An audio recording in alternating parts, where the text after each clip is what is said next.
రీసెంట్‌గా మనకి TGPSC group 3 exam అయితే జరిగింది. సో, దానిలో మనం అబ్జర్వ్ చేయగా టోటల్‌గా మనకి పాలిటీ రిలేటెడ్ కొన్ని questions and economy and AP history related కొన్ని క్వెషన్స్ అయితే మనం వీడియో చేయడం జరిగింది. దానిలో ఏంటంటే వాటెవర్ మనకి పక్క స్టేట్ అయినా సరే ఆ యొక్క ప్యాటర్న్ మనం చూసుకోవాల్సిన అవసరం ఉంది. ఎందుకంటే రీసెంట్ ట్రెండ్స్‌లో ఏ రకంగా క్వెషన్స్ వస్తున్నాయని చెప్పి మనం అబ్జర్వ్ చేయాల్సిన సిట్యుయేషన్ అయితే ఉంది. ఎందుకంటే ట్రెండ్స్ అనేవి ఎగ్జామ్ బై ఎగ్జామ్ మారుతూ ఉంటున్నాయి కాబట్టి సో ఈ టీజీపీఎస్సీ పేపర్ నుండి ఎటువంటి క్వెషన్స్ అంటే పాలిటీ రిలేటెడ్ ఎలాంటి క్వెషన్స్ వచ్చాయి, ఏపీ హిస్టరీలో కొన్ని క్వెషన్స్ అండ్ నౌ ఎకానమీ సంబంధించిన కొన్ని క్వెషన్స్ అంటే వాడు ఏ ప్యాటర్న్‌తో ఇస్తున్నాడు క్వెషన్స్ దానికి అనుగుణంగా ప్రిపేర్ అవ్వాల్సిన అవసరం అయితే మనకి ఖచ్చితంగా ఉంది. సో, ఈ వీడియోలో మనం ఆ టీజీపీఎస్సీ యొక్క ఎకానమీ పేపర్‌లో ఉన్న 50 క్వెషన్స్ ఈ టోటల్‌గా ఎకానమీ పేపర్ 50 క్వెషన్స్ ఉంటుంది. ఈ 50 క్వెషన్స్ ఏ రకంగా వాళ్ళు క్వెషన్స్ ఇచ్చారు. సిలబస్ ఆల్మోస్ట్ ఇంచుమించుగా ఒకలాగానే ఉంది.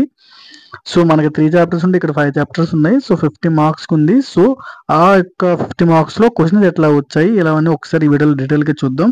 ఎవరు కూడా వీడియోని స్కిప్ చేయొద్దు. లాస్ట్‌లో చూసే ప్రయత్నం చేయండి. సో, ఇది టీజీపీఎస్సీ యొక్క గ్రూప్ 3 యొక్క మనకి పేపర్ ఇది. సో, ఫస్ట్ జస్ట్ నేను కీ ఏదో ఎక్స్‌ప్లెయిన్ చేయను. జస్ట్ ప్యాటర్న్ ఏ రకంగా వచ్చిందో మీకు చెప్తాను. ఎక్కువగా ఈ పేపర్ అబ్జర్వ్ చేసినాక మనకి వీడు బాగా ఫోకస్ చేసింది బడ్జెట్ పైన బాగా ఫోకస్ చేశారు. సర్వే అండ్ స్టాటిక్ కూడా బాగానే కవర్ చేశారు వీళ్ళు. బడ్జెట్ సర్వే పైన కూడా వీళ్ళు చాలా బాగా ఫోకస్ చేశారు. సో, దీన్ని బట్టి కూడా మనం మన ఇండియన్ ఎకానమీలో ఉన్నటువంటి ఇండియన్ ఎకానమీ బడ్జెట్‌ని కూడా మనం బాగా చదవాల్సిన అవసరం అయితే ఉంది. దీంతో పాటు మనకి ఏదైతే ఉందో అగ్రికల్చర్ రిలేటెడ్ స్టాటిస్టిక్స్ కానివ్వండి అండ్ సర్వీస్ సెక్టర్ ఈ సర్వీస్ సెక్టర్ మెజారిటీ క్వెషన్స్ అన్నీ కూడాని మనకి సర్వే నుండే వాళ్ళు తీసుకున్నట్టున్న survey budget. So, agriculture statistics కూడా బాగా వీళ్ళు అడిగారు కాబట్టి ఈ సెక్టార్స్ పైన మనకి బాగా ఫోకస్ ఎందుకంటే థర్డ్ చాప్టర్‌లో మనకి సిలబస్ ఉంది కాబట్టి.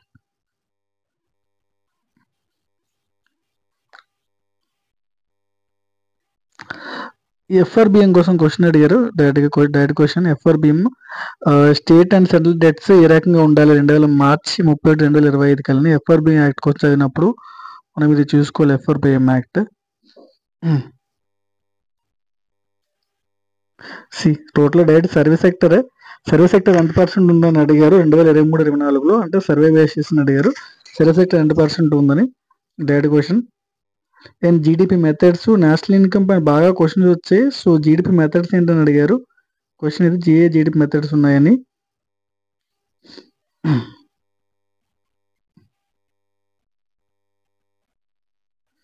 అన్ఎంప్లాయ్మెంట్ పైన క్వశ్చన్. దీంతో పాటు మీరు చూసుకుంటే ఎక్స్పోర్ట్స్లో అగ్రికల్చర్ సెక్టర్ ఎంత exports, oats, manufacturing goods, crude and petrol exports ఎంతెంత పర్సెంటేజ్ ఉన్నాయి డైరెక్ట్గా మనకి సర్వేలో వస్తుంది. అది ఒకసారి మనం చూసుకోవాలి. సో, మనకు కూడా దాని తగ్గట్టు మనం కూడా ప్రిపేర్ అవ్వాలి.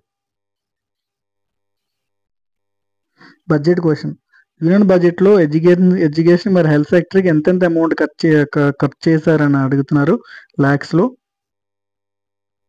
తర్వాత నగర్ వన్ యోజన ఇది స్కీమ్లో ఉంది, బడ్జెట్లో ఉంది. ఇది కూడా ఒకసారి చూసుకోవాలి. స్కీమ్ అంటే బడ్జెట్లో ఉన్న స్కీమ్స్ కూడా మనం కవర్ చేయాలి. తర్వాత మనకి ప్లానింగ్ కమిషన్ వైస్ చైర్మన్స్ ఉన్నారు కాబట్టి డిప్యూటీ చైర్మన్స్. సో, వాళ్ళ క్రొనాలజీ అనేది మనకి ఆల్రెడీ నేను ఏపీ హిస్టరీలో అబ్జర్వ్ చేయడం జరిగింది. బాగా ఏపీ హిస్టరీలో కింగ్స్ క్రొనాలజీ వాడు ఇచ్చాడు. సో, అలా క్రొనాలజీ చూసుకోవాలి. నేషనల్ ఇంకా స్టాటిక్ క్వశ్చన్. తర్వాత crops A crop A state leading producer rice, sunflower, total pulses and ground nuts A states ఉన్నారు. మ్యాచ్ ద ఫాలోయింగ్ ఇచ్చారు. దీంతో పాటు మనకి ఇండియన్ పాపులేషన్ క్వశ్చన్. తర్వాత పవర్ సెక్టర్లో పవర్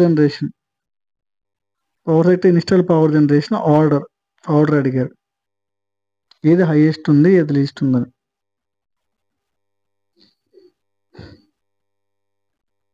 సేమ్ చూసారా union budget direct question union budget పైన.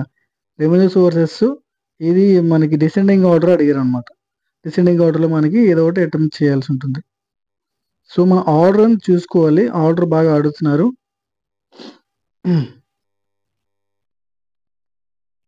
ఇది జీవీఏ కోసం స్టాటిస్టిక్స్ అడిగారు. సేమ్ ఇక్కడ కూడా మనకి రబీ క్రాప్ ఎన్ని మెట్రిక్ టన్స్ అంటే rice, Shree Anna and oil seeds, maize అవి ఎంత మెట్రిక్ టన్స్ ఉన్నాయి ప్రొడ్యూస్ చేసాయి అని చెప్పి అడిగారు. సో, మ్యాథ్స్ మనకి సర్వేలో ఈ డేటా అయితే ఉండడం జరుగుతుంది. So, personal income disposal income అంటే ఏంటి డైరెక్ట్ క్వశ్చన్ ఇది. Disposal income definition. Assertion reasoning పైన క్వశ్చన్ అవుతుంది చూసుకోండి, క్వశ్చన్ చూస్తున్నాయి. So multi dimensional poverty index society కోసం అడిగారు. తర్వాత Pradhan Mantri Krishi Yojana, accelerated irrigation benefit programme and Har Khet Ko Pani. So both under దీనిలోనే ఉంటుంది. Watershed, Har Khet Ko Pani 4 sub components ఒకసారి చూసుకోవాలి. సో స్కీమ్స్ కోసం కూడా అడిగారు. డైరెక్ట్గా బడ్జెట్ క్వశ్చన్, ఏ సెక్టార్కి ఎంతెంత అలొకేషన్స్. దీన్ని బట్టి మనం బడ్జెట్ని బాగా ఫోకస్ చేయాల్సిన పని ఉంది అని అర్థం అవుతుంది. ఇది survey question. Foreign descending order అంటే ఫారెన్ ట్రేడ్ వాల్యూ అంటే మనం ఏ కంట్రీతో ఎంతెంత ఫారెన్ ట్రేడ్ చేసాం 2023, 24 అంటే దాని మీనింగ్ సర్వే నుండి క్వశ్చన్ అడిగారు. సర్వే చూసుకోవాలి.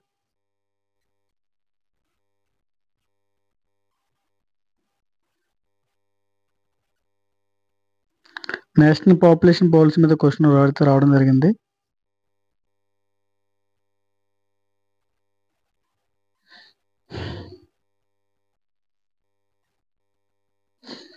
Then regarding national income estimates డైరెక్ట్గా సిఎస్ఓ కోసం అడిగారు. నేషనల్ ఇన్కమ్ కోసం ఎన్ఎస్ఎస్ఓ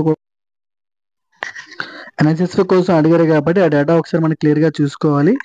దాంతోపాటు నెక్స్ట్ మనకి క్వశ్చన్ డైరెక్ట్గా ఎక్కువ సర్వే నుండి అగ్రికల్చర్ నుండి వచ్చాయి కాబట్టి ఆ టాపిక్స్ కూడా మనం ఒకసారి కవర్ చేసుకోవాలి. ఎక్కువగా నేషనల్ ఇన్కమ్ సంబంధించిన టాపిక్స్ అయితే ఎక్కువ క్వశ్చన్స్ వస్తున్నాయి. సో నేషనల్ ఇన్కమ్ రిలేటెడ్గా ఉన్న టాపిక్స్ అన్ని కూడా మనం చూసుకోవాలి. ఆల్రెడీ చూస్తున్నారు కదా, నేషనల్ ఇన్కమ్ పైన క్వశ్చన్ అయితే రావడం జరిగింది, ఈడీపీ జిఎన్బి డేటా పైన. దాంతోపాటు మనకి ఎక్కువగా union state of forest report survey data కూడా ఒకసారి అడిగారు. ఒకసారి అది కూడా చూసుకోవాలి. అట్లపైన కూడా క్వశ్చన్ వచ్చే అవకాశం ఉంది, ఆ యొక్క మన ఫారెస్ట్ రిలేటెడ్ డేటా. దాంతోపాటు మనకి ఎకనామిక్ సర్వే పైన ఎక్కువ డైరెక్ట్ క్వశ్చన్స్. సో మన సర్వే 23, 24 సర్వే అయితే మనకు పక్కగా కాన్సన్ట్రేట్ చేయాల్సిన అవసరం అయితే ఎట్టి పరిస్థితుల్లో ఉంది. సో డైరెక్ట్ టాపిక్స్ అనమాట, సర్వే నుండి వచ్చినవన్నీ కూడా డైరెక్ట్ క్వశ్చన్సే. మన సర్వే సెక్టర్ సంబంధించి సర్వే ఫాలో అవడం చాలా చాలా బెటర్. టాపిక్స్ అన్ని కూడా ఎక్కువగా ఈ పేపర్ బట్టి చూస్తే ఎక్కువగా budget survey, current affairs and current static data పైన ఫోకస్ చేశాడు కాబట్టి నేను survey sector and agriculture industry sector ఏ దేనికైనా సరే డేటాని మనం సర్వే నుండి తీసుకోవడం చాలా చాలా బెటర్. ఎక్కువ క్వశ్చన్స్ ఎకనామిక్ సర్వే బడ్జెట్ పైన నుండి ఉన్నాయి. దాంతోపాటు finance commission 16th finance commission మనకి అరవింద్ పనగరియా వచ్చారు కాబట్టి 16th ఫైనాన్స్. సో దాని యొక్క పీరియడ్ ఏంటి, ఎప్పటి వరకు ఉంది 16th ఫైనాన్స్ కమిషన్. సో అది కూడా ఒకసారి మనం చూసుకోవాలి. 16th ఫైనాన్స్ కమిషన్ పీరియడ్ ఏంటి, అది ఎవరెవరు దానికి ఇదేంటి, దానికి అధికారులు అన్ని కూడా ఒకసారి చూసుకోవాలి. దీంతో పాటు ఎక్స్టర్నల్ డెట్ డెఫినేషన్ అది కూడా వీళ్ళు ఇచ్చారు కాబట్టి స్టాటిక్ డెఫినేషన్ చూసుకోవాల్సిన అవసరం ఉంది. దీంతో పాటు మనకి ఇక్కడ వెల్త్ ట్యాక్స్ ఎప్పుడు అబాలిష్ చేశారు, అబాలిష్ చేసిన కొన్ని ట్యాక్స్ ఉన్నాయి, అవి ఇయర్స్ కూడా ఒకసారి మనం చూసుకోవాలి, ఏ ట్యాక్స్ ఎప్పుడెప్పుడు అబాలిష్ చేశారు.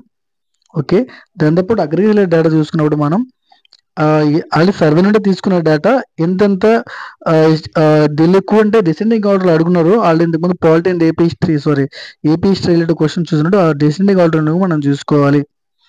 దీంతోపాటు మనకి నేషనల్ ఇన్కమ్ నేషనల్ ఇన్కమ్ పైన చాలా క్వశ్చన్ వచ్చాయి.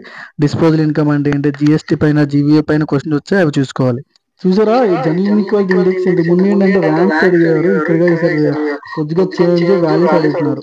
ఇంతకుముందు ర్యాంక్స్ ఏ ఆర్గనైజ్ రిలీజ్ చేసింది అడిగారు, ఇప్పుడు అడిగారు ఏంటంటే మనకి వాల్యూస్ అవి అడుగుతున్నారు. ఇంతకు ముందు ఏంటంటే ఏ ఒక ఆర్గనైజ్ రిలీజ్ చేసింది, ఇప్పుడు డైరెక్ట్ వాల్యూస్ అడుగుతారు, అవి కూడా ఒకసారి మీరు చూసుకోవాల్సిన అవసరం అయితే ఉంది.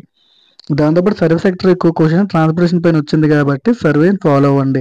ఎక్కువగా సర్వే ఫాలో అయితే మనకి ఎక్కువ అంటే స్టాటిక్ జెన్యూన్ డేటా అయితే మనకి సర్వే నుండి వస్తుంది. అసెస్మెంట్ రీజనింగ్ పైన అయితే క్వశ్చన్స్ అడిగారు, అది ఒకసారి చూసుకోండి. దీంతోపాటు national family health survey data కూడా ఒకసారి ఎక్కువ క్వశ్చన్స్ వచ్చున్నాయి, ఏ స్టేట్స్ ఎంతెంత అని చెప్పి ఆ స్టాటిక్ డేటా ఒకసారి చూసుకోవాలి. ఎందుకంటే జెన్యూన్ డేటా వస్తుంది కదా, అవి మనం ఫాలో అవ్వాల్సిన అవసరం అయితే ఉంది. ఎక్కువగా మనకి ఏదైతే మనకి డేటా ఉందో అది ఎక్కువగా మనకి దీని నుండి వచ్చి మీకు లాస్ట్లో మీకు ఎక్స్ప్లెయిన్ చేస్తాను ఏ ఒక్క టాపిక్ నుండి వచ్చిందో. సిఎస్ఈ పైన క్వశ్చన్స్ వచ్చాయి ఎక్కువగా. మనకి ఫస్ట్ థింగ్ చూసుకుంటే మనకి నేషనల్ ఇన్కమ్ పైన క్వశ్చన్స్ అయితే ఎక్కువ వచ్చాయి. దాంతోపాటు మనకి agriculture related data, budget and survey పైన క్వశ్చన్స్ అయితే కనిపించాయి. దాంతోపాటు మనకి నేషనల్ ఫ్యామిలీ హెల్త్ సర్వే నుండి క్వశ్చన్స్ అయితే వచ్చాయి. ఓకే, దాంతోపాటు ఫారెస్ట్ సంబంధించిన డేటా వచ్చింది, దాంతోపాటు స్టాటిక్ డేటా కూడా వచ్చింది. సో వీటిపైన క్వశ్చన్స్ ఎక్కువ వచ్చాయి కాబట్టి మన వాళ్ళు కూడా మన ఎకానమీ ప్రిపేర్ అయినప్పుడు దీన్ని దృష్టిలో పెట్టుకుని చదవండి. So thank you for watching this video. Okay, thank you.